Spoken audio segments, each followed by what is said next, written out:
SA been 565 deaths due to this global pandemic.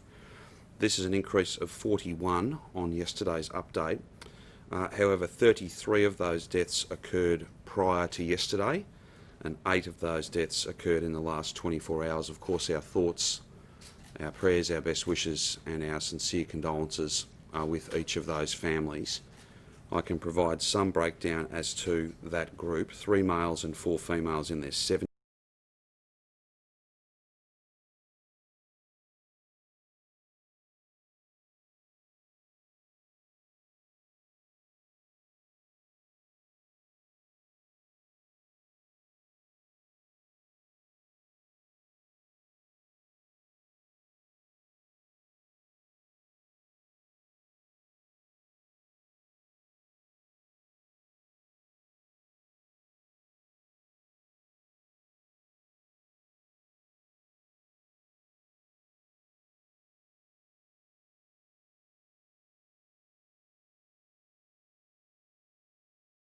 $2,248,814 test results have been received since the beginning of the pandemic. That's an increase of 14,435 since. There are 4,338 cases with an unknown source, with 112 that have been added via that coronavirus detective work. They've been closed out effectively and have been added since yesterday's report. There are 378 healthcare workers who are active cases, so those numbers continue to fall. And again, we'll take this opportunity to thank and to congratulate every single member of our health workforce who are working so hard to provide care and attention, love and support to every patient, every resident, every client that needs that care and support. And we send our best wishes to those who have contracted this virus and wish them well. Again, it's just another reminder, following the rules, doing the right thing, all of us playing our part. You can do it for lots of different reasons. 1, to avoid a fine. 2, to get out of these restrictions quicker. But thirdly, and in some respects most importantly, to say thank you to those health heroes. The better we all do, the more of us who play our part, the less patients there are in hospitals and the less risk there is to our health heroes in the work that they do. There are some 2,620 active cases across the state. That number continues to fall, which is pleasing. The metro regional split, there are now 154 active cases in regional local government areas under stage 3. That number continues to drop as well. Those 3 communities or greater communities that had been of concern to us, Greater Geelong has now 50 active cases, just 1 new case overnight. Greater Bendigo has 9 active cases and no new cases, and Ballarat has 6 active cases and no new cases. Can I continue to make the point that the regional Victorians are doing a fantastic job, as are the vast majority of all Victorians, but the numbers are low in regional Victoria and we want to keep them that way. So whether you're in regional Victoria or anywhere in the state, testing is critical to that. Please come forward and get tested if you have even the mildest of symptoms. As soon as those symptoms begin, that is a really important thing that you can do, and it gives us that more complete picture of how much virus is out there, and we're then able to work with you to keep you safe, your family safe, and indeed others that you've come into close contact with. Please come forward and get tested, even if you've got the mildest symptoms, and please come forward for that test as soon as those symptoms begin. There's more than 190 test sites across the state. There's also provision for us to come and visit you if your circumstances are such that you can't get to one of those 190 sites. We ask that Victorians do that because it is critically important to the strategy continuing to work, and it is working, seeing these numbers fall day on day. And certainly the trend over the last 2 weeks is very promising and one that we are very pleased to see. In terms of aged care outbreaks and active cases, there are 1,225 active cases. There, in terms of aged care disability facility settings and active cases in those, there are 44 active cases. That is 30 amongst staff and 14 amongst residents. I don't have a total shifts work number for you, but if I can provide that a bit later in the week, then I most certainly will. Now, in terms of other announcements we're making today that are very important and will be of great interest to all Victorians, next Sunday, the 6th of September, we will announce the roadmap to ease the restrictions that we've all been living under. It is too early today to settle that roadmap and to lock that in, as it were. Another week's data is critically important to make sure that the strategy continues to work and for us to have a better sense of how long it's going to take to drive these numbers down to very, very low numbers so that they can be contained and controlled without the need to put restrictions back on over not just weeks and months but over a longer period, finding that COVID normal and locking that in for many months. That's the aim. That's what the strategy is working toward. Now, there will be a number of key principles, and as I foreshadowed yesterday, we will be engaging from later on this afternoon, adding to the enormous number of meetings and discussions that have been held with business, with unions, with community groups over these last 6 months, and certainly quite intensively in recent times. We will begin a fresh round of important consultation to talk about many of the practical issues that will be central to the decisions that we announce and the roadmap that we foreshadow on Sunday. There will be a number of key principles that underpin this opening up roadmap. Firstly, we have to ensure that physical distancing, including following density requirements, making sure staff work from home wherever possible, limiting the total number of staff and customers in any enclosed area, and stopping carpooling. That has to be a feature of opening up and getting people back to work. Wearing a face covering at all times in the workplace and ensuring that PPE is used, particularly in those higher risk industries.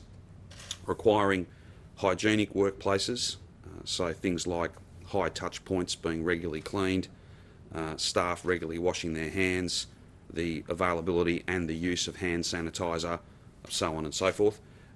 And finally, continuing to act quickly if a staff member becomes unwell and having a policy that can be fairly described as strict when it comes to keeping staff at home if they're unwell and making sure that they're not at work between when they have a test because they've got the onset of symptoms and when that test result comes back. They are common sense principles, but they're very important and they will have to underpin each and every one of the decisions that we will announce and the pathway that we will share with Victorians on Sunday. I know and understand that just as the vast majority of Victorians are doing the right thing, and that's central to this strategy working, I know that Victorians also want the clearest picture possible of what the next phase looks like. We cannot provide that certainty today. We cannot provide a detailed roadmap today, but we will provide that on Sunday. Another week's data is almost invaluable. I know a week feels, and indeed is, a long time locked at home, but it's also a very lengthy period of time when it comes to understanding what this virus is doing. It moves fast, it does so silently, and as we've seen quite a bit of commentary today, particularly comments made by the Deputy Chief Medical Officer in Canberra, the numbers are too high for us to open at this time. It is also very challenging for us today to predict with any certainty where we're going to be in a week or 2 weeks. But there is an enormous amount of work going on, modelling scenarios being run through various supercomputers. There is an enormous amount of work going on, and we will be in a position to be able to share that roadmap, what it will look like, its various components and phases with the community on Sunday. If we could do that today, and what's more, if we could be completely certain that on a given date we would have with 100% certainty a given set of rules, then of course we would be sharing those with people today. That is not the nature of this virus, though.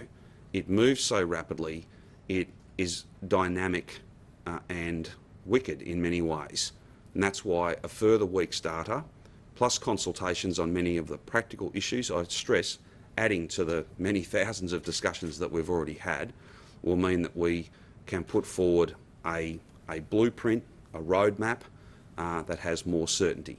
I will just say ahead of that though, it cannot be 100% certain, because everything must be based on case numbers, everything must be based on data and science and the very best of medical advice provided by our expert public health team. So they are significant announcements. That is a clear timeline, and one that I think will be very well received by the Victorian community. This strategy is working, but it is too early for us to either A, open up right now, or put forward a detailed roadmap as to what that opening up will look like. Just before I ask Brett to make a few comments, I just want to make a couple of further points. I am so proud of every single Victorian who is doing the right thing.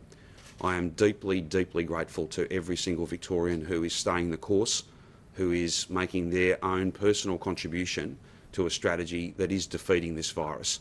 We will defeat this second wave, and if we do it properly, and we will, with a phased, appropriate, safe and steady opening up, then we will avoid a third wave. We will avoid, again, losing control of this virus, seeing thousands of people in hospital and hundreds of people losing their lives. That's what we're aiming for, not just a set of rules and an opening up that lasts for a very short period of time, but instead gradually working and finding that COVID normal, and then to the best of our abilities collectively, locking that normal in, not for weeks, not for a month, but for many months. That is our plan, that is our strategy. It is working, and we will be able to have much more to say about that on Sunday. Another week's data when it comes to fighting this virus is so important, and we do hope that over the course of this week we continue to see numbers fall further. I might just now ask Brett to speak to the epidemiology of the day, and then we're happy to take any questions you have. Thanks, Premier. Certainly 73 new cases and an actual overall increase of 65 is good news, but it's not better or worse than's been modelled. It's more or less on track, but it's a track that is a good track in terms of where we're headed, and we've seen a steady but gradual decrease in numbers right through the last week, and is expected to continue from here. It does mean that we're easing the active cases that are in the community. We're easing the pressure on our hospital system in terms of hospitalised cases and ventilated cases, and the number of aged care active cases and disability cases continues to drop. Regional Victoria is equally on track in that regard. As you'd know, there were over 500 active cases at one point in regional Victoria, so to be at the 150 mark is a very gratifying figure to see. On the aged care outbreak deaths, as you know, 41 deaths reported today. There is a reconciliation that we've needed to go through. These are deaths that have happened over previous weeks, including going back to late July. There are Commonwealth reporting obligations, there are state reporting processes, and we need to reconcile those cases so that whatever the Victorian Aged Care Response Centre is reporting is absolutely consistent. The Commonwealth has strengthened the reporting obligations in early August based on a need for that VARC to have absolutely definitive data on deaths that have occurred in residents who have coronavirus.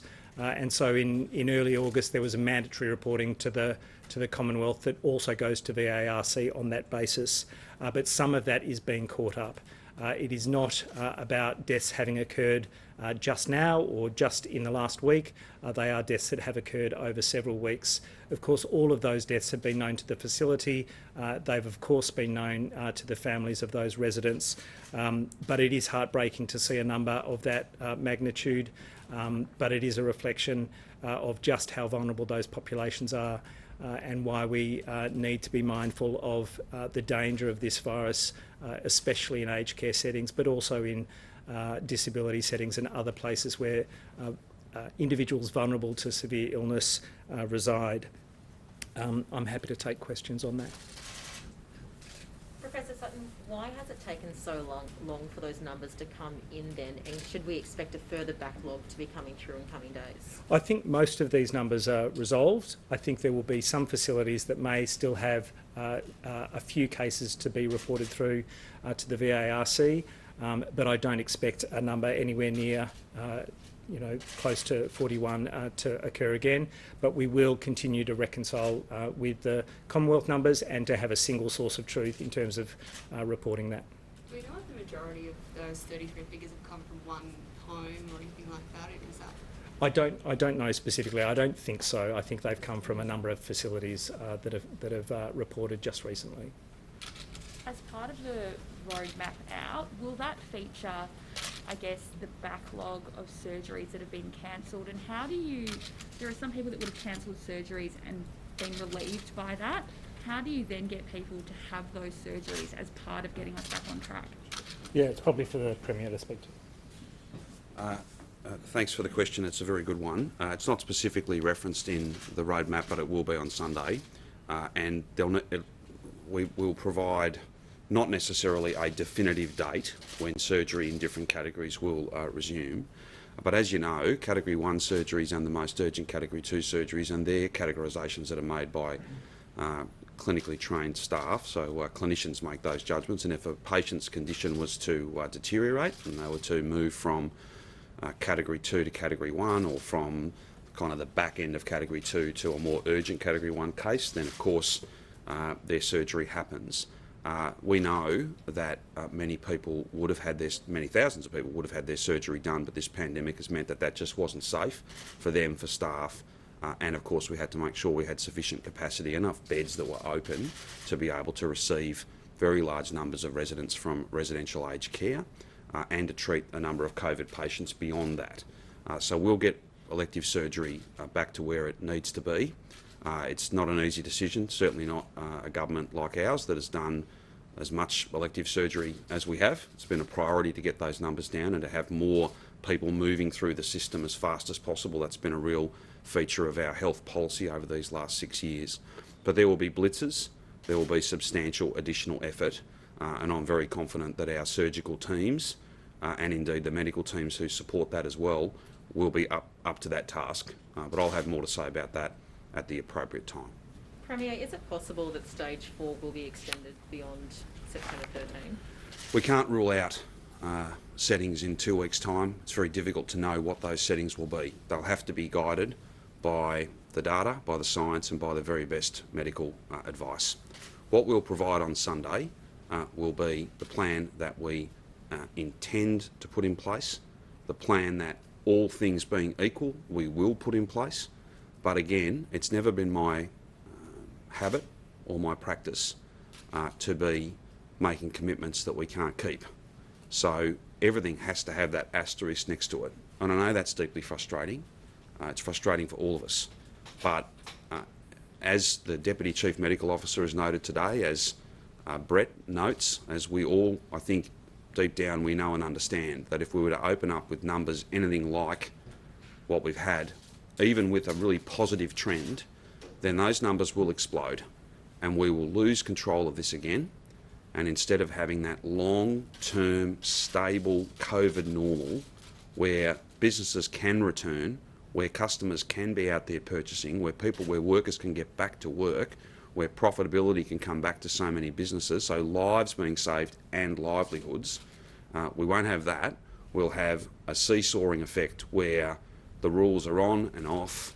That'll do enormous damage, and it of course means also that we're likely then to have many, many thousands of people needing hospitalisation and many people dying. So given a staggered return, is it safe to say that the September school holidays, Melburnians in particular, won't be leaving town for those holidays? I think that we will jealously guard the low numbers in regional Victoria, and I think every regional Victorian would want us to do that. At the same time, I think people in Melbourne know and understand that Melbourne is in a different place, the the science and the presentation of the virus is very different in metropolitan Melbourne than it is in regional areas, and keeping those numbers low in regional areas is very, very important, not just to us in a kind of strategic or academic sense. It's absolutely critical to us being able to open the whole state in a steady, cautious, but in a progressive and sustainable way, each step after the other, and then locking in that COVID normal that, as I said, and I can only stress this again, a COVID normal that lasts for months, not just a few weeks. That sense of control and stability that I think, and business certainly tell me, is critically important to the most effective recovery and repair that we can possibly have. So is it fair to say that stages 3 and 2 are going to look substantially different than Yes, they will. last time round? There'll be a substantially different framework.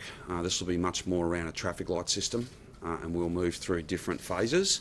And there'll be some elements that might be similar to the stages that as we went into stage 4, but it'll be very different. And we'll have more to say about that obviously on Sunday. And waiting until Sunday means that we can have those next round of detailed consultations on very practical things, what's actually achievable, what's actually deliverable at a business by business, sector by sector level, as well as community groups, workers, unions. We'll be talking to all of them. But it also means we've got another week's data, and a week's data is a very precious thing, and it just means that our modelling and all the number crunching that goes on it's never certain, but it will be a more accurate picture of the way the virus is presenting, and it's a more accurate description of our enemy, and therefore will lead to a more successful fight against it. Jeremy, are the numbers now too high? Where would you like the numbers to go down to? Look, we've always resisted putting a number on this, but I would take you back. The Prime Minister was very clear a couple of months ago now that the strategy is a zero community transmission strategy. Whether that's possible, then we just have to see that unfold. But we want these numbers down as low as they can possibly be. And there'll be a point. There'll be a point where we have to make a decision, and there'll be a lot of work done this week based on the data that comes in every day, as well as the modelling and the trend work. Rather than 2 weeks back, it'll be last week and this week happening now, so it'll be a more accurate picture. We'll be able to then make a really difficult choice. So with numbers at X level, say by Friday this week, various models, various different options for opening up, they will all come with a risk that we lose some control. None of those models will be 100% safe. The question is calibrating that right, getting that right, doing that detailed work, and having the lowest risk possible of not being able to deliver that multi-month, stable COVID normal where we can pounce on individual cases and outbreaks and not have to go to suburb-wide, city-wide, state-wide rules. That's the basic logic to this, and we're very confident we'll be able to have much more to say and to provide people with that clear sense of a pathway, a roadmap on Sunday. Professor Sutton, you've said the numbers are currently on track. Where you're expecting them to be on Sunday, and where you're expecting by the end of this scheduled end to lockdown? I would hope we're in the the ballpark of 40 or 50 by the end of the week. We'll see if that's the case. Again, there's a great deal of uncertainty around the tail of any epidemic.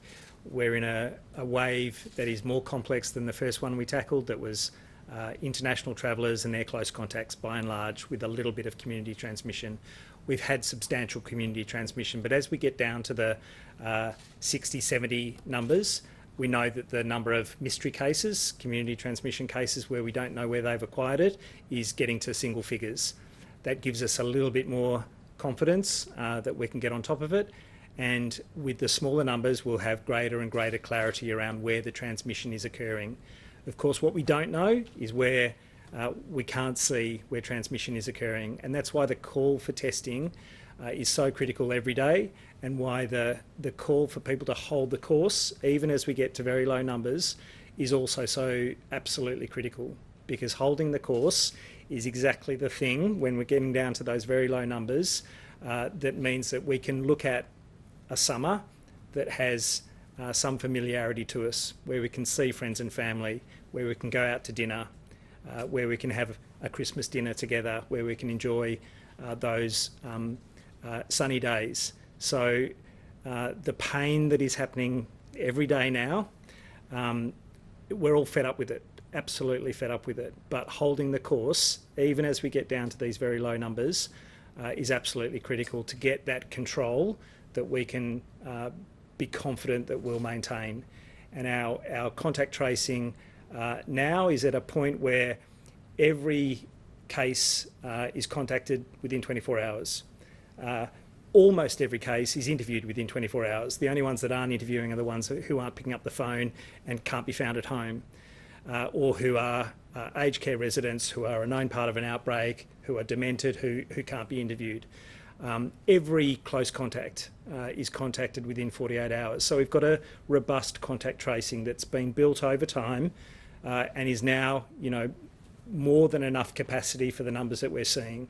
But we have to have both that in place and low enough numbers for it to be manageable on a day-to-day basis into the long term, including when we have outbreaks, because a single case can cause 100 cases in a week. A single case can cause 1,000 cases in a couple of weeks. So we have to be mindful that even low numbers do not give you that absolute confidence that everything is in control and it's all going in the right direction.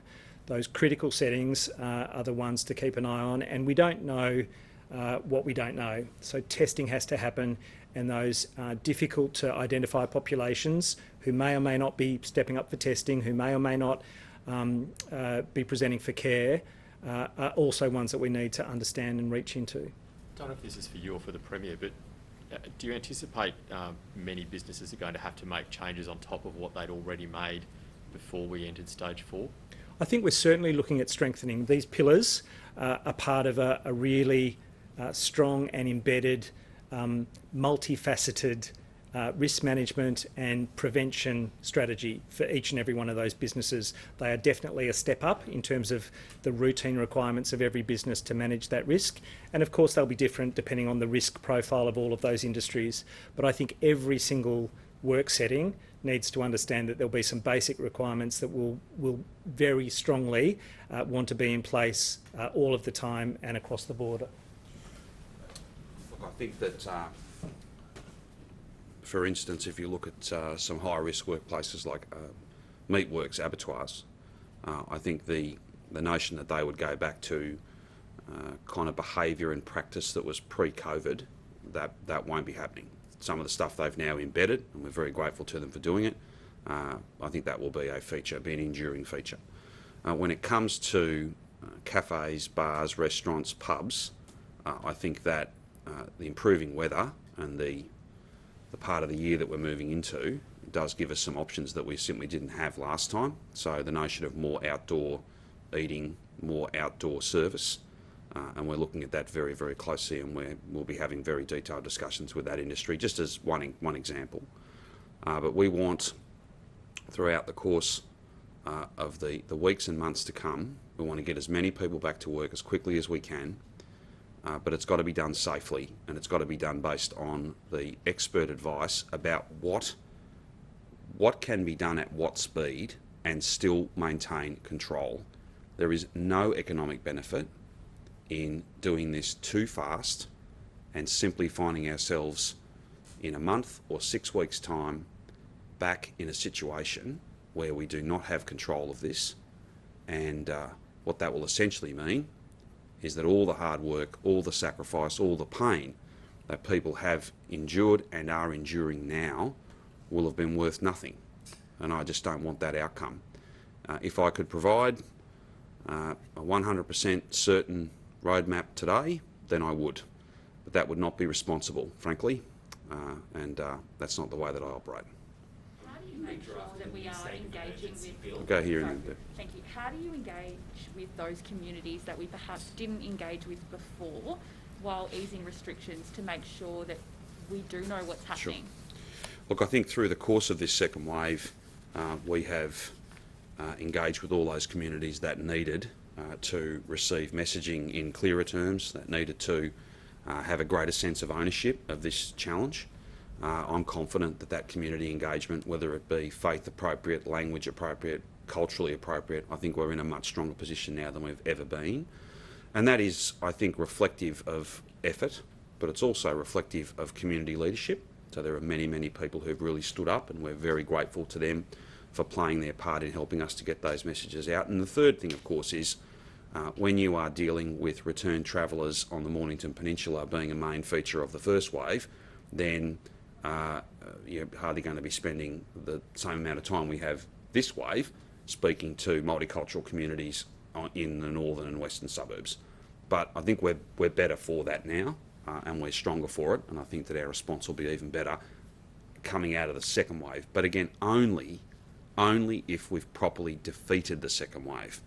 If we let our frustration get the better of us, and I have no doubt, I'm completely certain about how frustrated people are and a sense of fatigue, but there's just no choice. There's no choice but to see this through. If we pretend we've seen off the second wave and we actually haven't, if we pretend we've won a victory and we actually haven't, then that sense of relief, that opening up, will not last very long at all. Premier, have you redrafted the state of emergency bill, and are you able to share any? I've got no announcements to make about that today. What I can say, though, is we are continuing very productive discussions with the crossbench, and we're confident that we'll be able to get a result that fairly balances the protection of public health, but also gives us the legal certainty not to draft a plan to keep the place closed, but indeed the legal certainty that is essential to a plan to open up. That's what we are working towards, and I'm very grateful to the crossbench for the constructive way in which they've engaged with us. I'll just give you that example. I've used it a few times, but just think for a moment how difficult it is to try and craft a plan to open up when you can't be certain that every single person who's got coronavirus in October, November, December, May next year, whenever it might be, can't be required to isolate at home. That becomes incredibly difficult. And I think a number of, whether it be the Police Association or others, have made that point, that it just gets really, really hard to plan for opening up if you don't have a legal framework. And that's what the bill's all about. And when those negotiations are concluded and when the votes are cast, I am confident that we'll finish up with a plan that protects public health, but rules that allow us to open the place up. That's what we want to do in a safe and steady way. Adam Somyurek says he won't be voting at Parliament this week? I'm long past being disappointed in Mr. Somyurek. His choices are matters for him. You can raise that with him.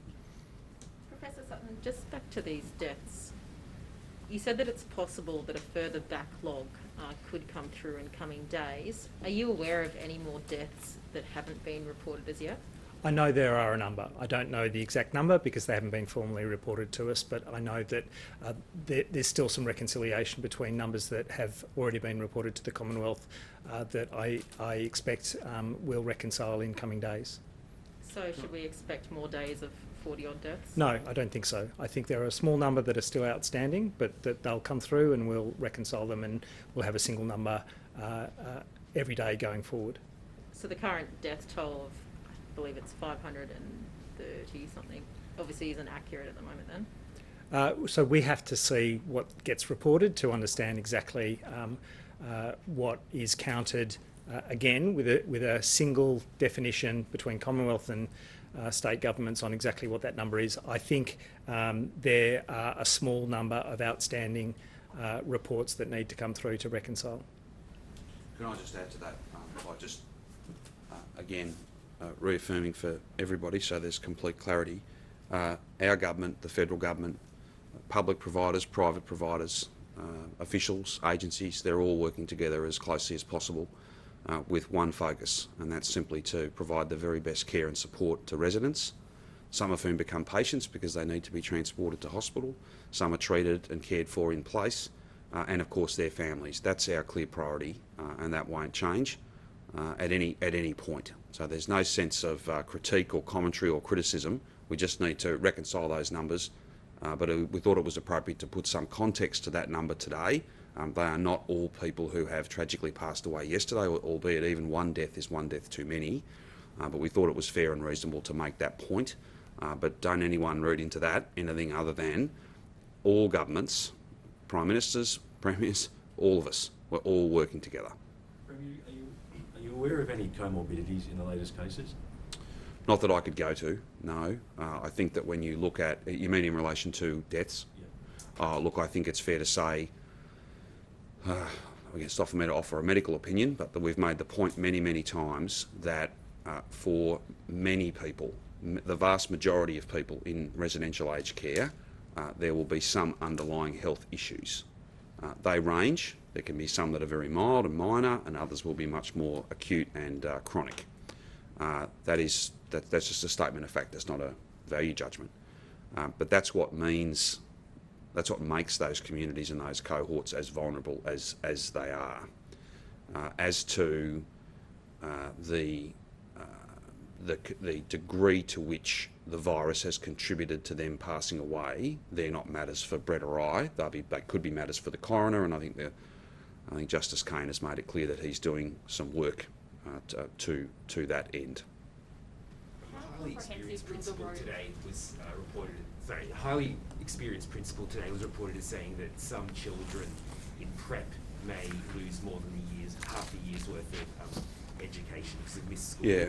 What's your view on that? Well, every student's unique, and our commitment as part of recovery, and indeed right throughout the year, is to provide the dedicated, personalised, tailored support to every single student. This academic year has been like none other. But I think it's probably my approach and the approach of the Deputy Premier and Education Minister is during the rest of this year and into 2021 to provide any and all support to every single student to make sure that if there are any gaps, that we deal with that issue and that we work as hard as we possibly can to make sure that every student is getting the foundational learning that they need and which will be so important and serve them so well into the future. That's our mission every day, but that task is an acute one and a really important one, and we'll have much more to say about how we're going to facilitate that. But I'm very confident that our teachers, and let's never forget support staff, parent community, student community, everyone knows this is a very different year, and there will be things we have to do differently next year, but I don't think that is necessarily the way for us to go. It's much more about tailoring support and catch up and filling any gaps on a very personalised basis, because every student, even in a normal year, every student is at a different place, but 2020 has proven to be an educational year like none other. How comprehensive will the roadmap be? Will it cover schools, restaurant owners? Is it gyms, everything? Who It'll should cover expect answers on Sunday? Sure, it will cover industries, in the first instance industries that have been closed as part of stage 4.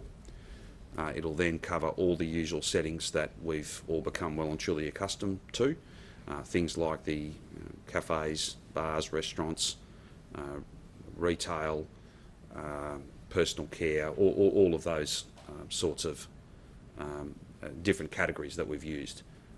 The degree or the amount of information we can provide for each of those may vary. I want to be clear about that. We're not going to be able to necessarily give every single sector a hard and fast date at which they will be reopening. Some will have to be subject to the data and the case numbers a week after we begin reopening, 2 weeks after we begin reopening, so on and so forth. I think that logic just tells you that's the only way you can do it. Because again, the nature of this virus means that it is very, very difficult to make predictions for the future. It's very, very difficult to provide certainty, even though people quite legitimately want it. It is very challenging to provide that. Except for this, there are a number of settings, there are a number of ways you could go where you can have complete certainty that case numbers will explode. No one wants that. Nobody wants that. Because that would be far from finding a locked-in COVID normal for months and months and months until we get the vaccine. That would be bouncing in and out of rules and restrictions, open 1 minute, close the next. We don't want that. We're doing everything we possibly can. A big team is doing everything it possibly can to avoid that, and in in thanks for what they've already done, because we've worked very, very closely with business, very closely with community groups, very closely with unions and workers. I thank them for that, but in anticipation of the really important consultation that will occur this week on very practical issues, but they're very important issues, I thank them in advance for that, because it's only through that understanding and that collaborative, cooperative approach to these things that you can get the best settings. What about having visitors to your home? Will that be included in the Well, roadmap? yes, we'll have more to say about those matters also. I would just say, again, I don't want to be anything other than frank. We know that there's a lot of feedback around people who live on their own, and that sense of isolation, that's a real concern to us, and we hear that message. And we'll have more to say about that. In terms of large gatherings in your home, though, there's no denying, and there's simply no escaping the reality that large groups of people congregating in their home, families visiting each other, friends visiting each other, the informality of that, as opposed to a restaurant or a cafe, for instance, was a massive contributor to the number of cases that we've seen in this second wave. As unpleasant as it is to have to kind of forecast that it might be a while before you can have a barbecue with a large number of friends, or even family, like a big gathering, as difficult as that is to try and get your head around, you can't deny the fact, because the evidence is really clear, that that sort of behaviour, particularly where people perhaps let their guard down because they're in their own home, there's not a waiter there making sure that you keep your distance, making sure that you're only there for a specified time, making sure that everything is cleaned to that kind of industrial standard. You can't deny that. That has been a big factor in this, and we will have to be alive to that when crafting the way out of this. Premier, given that the numbers in regional Victoria continue to fall and don't seem to continue to fall, Yep. can they be sure that they will have restrictions reduced in 2 weeks' time? We will have the most generous, the most certain, safe and secure set of rules. So we'll have the steadiest and safest set of rules we can possibly have, and that'll be guided by case numbers. And that might mean that there's some complexity comes to it because different parts of the state are in different places, but we'll try and have rules that can be enforced. We'll try and have a roadmap that can be easily understood, but we'll also take into account the way the virus is presenting, and there are differences. That's why working as hard as we can to make sure that case numbers in regional Victoria remain low. We do that for a number of reasons. One of them is because it gives us more options than we would otherwise have. But the time for us to speak in more definitive terms on that issue and many others is, of course, Sunday. You mentioned people living alone being a concern. Professor Sutton said on Friday night that was under active consideration. Do you envisage changes to that situation before the 13th of September? As soon as it's safe for us to potentially have a different set of rules for those who live on their own, we will make those announcements, and we'll try and bring those changes in as quickly as we can. But again, that has to be done safely too, because whilst a sense of loneliness and a sense of isolation is a very real thing, and we accept that and understand that, and we're motivated to try and do whatever we can about that, the fact that you live alone doesn't mean that you're immune from spreading this to someone else if you start having visitors coming in. But we think there's a way forward there, and as soon as we're able to make announcements about that, we will. And you mentioned family gatherings. Should families be concerned about spending Christmas together? Is that going to be Well, possible? look, I'll make this point to you. We had a very different Mother's Day. No one was happy about that. We're going to have a very different Father's Day. I want to make sure that we have a Christmas Day that's as close to normal as possible. And if we do this too quick, if we do this chasing something that might be popular for a few weeks, if we forget that it's a pandemic and think that it's a popularity contest, well, then Christmas won't look normal at all. It'll be a very, very different Christmas Day. We'll be up and down, in and out of different restrictions and different lockdowns. I don't want that. I want to find a COVID normal based on the best of medical advice, where there will still be some rules, but where we can lock that in for months, not weeks, months. Now, that won't be easy. That'll mean, because there'll be inevitable cases, there'll be inevitable outbreaks, we'll have to pounce on all those, and we will. But you can be guaranteed, like even as uncertain as this is, you can be certain of this. If we open up too quick, then we will lose control of this. The numbers will explode, and all the sacrifice and hard work that I'm so proud of Victorians for making and contributing will have been worth nothing. Premier, more protesters have been arrested in the northern suburbs where this virus has been out of control there. Is that more disappointing to see people from those kind of areas where the virus has run rampant? Oh, I'd make the point, Bridget, I'd say that it's not appropriate to protest anywhere. It is not appropriate to protest anywhere.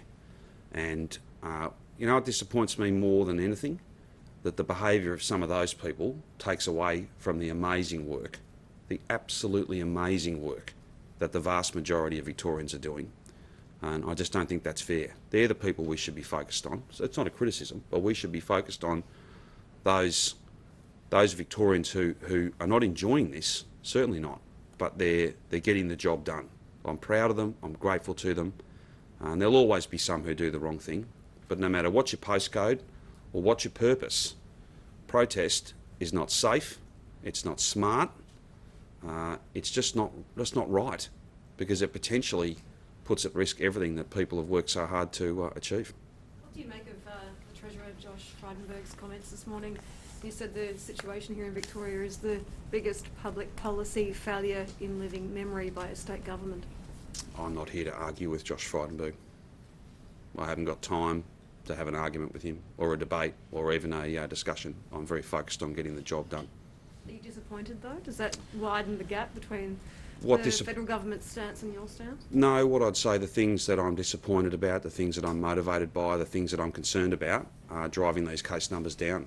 Every time we have someone pass away, every time we have someone break the rules and potentially contribute to the virus spreading, every time that we have one of these challenges, that's what motivates me, that's what I'm concerned about. And I just make the point I made yesterday. None of us have the luxury to be playing politics with these things. I'm just not going to do that. I'm just not going to do that. Our nation and our state requires all leaders of all political persuasions to work together. That's what I'm doing, and that's what I'll continue to do. I'm just not interested in having an argument or a fight with anything or anybody other than this wicked coronavirus. That's where my focus is, and I think that's where Victorians want my focus to be. He is Victorian though, he lives in Melbourne. Do you think those comments are helpful? Again, I'm not here to have a debate with anyone really, and I'm not going to be engaging in those terms. My focus is exclusively on fighting this virus. We've had doctors at the Royal Melbourne Hospital have been doing 14-hour shifts in the same PPE. That doesn't sound like it really meets safe working standards. I'm happy to chase that up for you. We can speak to somebody at the Royal Melbourne. Won't be Brett or me, it'll be probably Andrew Wilson through his responsibilities as the Chief Medical Officer, but we're happy to chase that up for you. 14,000 tests yesterday. I know we usually see a lower number on weekends. Are We you do. happy with that number though? Oh, look, I think that you won't hear me, I doubt that I will stop asking people to come forward and get tested when they have even the mildest of symptoms as soon as those symptoms begin, and then asking people to stay at home until they get their test result. And the test results are coming through quicker now than they ever have, so less than one day. You won't see me stop doing that because testing will always be important, but we will see less people as the weather improves potentially, as numbers drop. We will see with very few cold and flu symptoms, very few flu symptoms out there, you'll see the numbers come down in terms of the number of symptomatic people. Therefore, testing numbers will come down. We look at this very, very closely in fine detail to make sure that the test sample that we've got, the number from each day, is a significant and an appropriate measure of how much virus is out there. More people getting tested is always better than less. Numbers do drop a bit on weekends, but I'm not displeased with that number. I just again say to every single Victorian, if you've got even the mildest of symptoms, you've got to come forward and get tested as soon as those symptoms start. It's a massive thing. It's quite simple in many ways, but it makes a massive difference to us being able to open up with a sense of certainty, with a sense of confidence that we can keep control of this.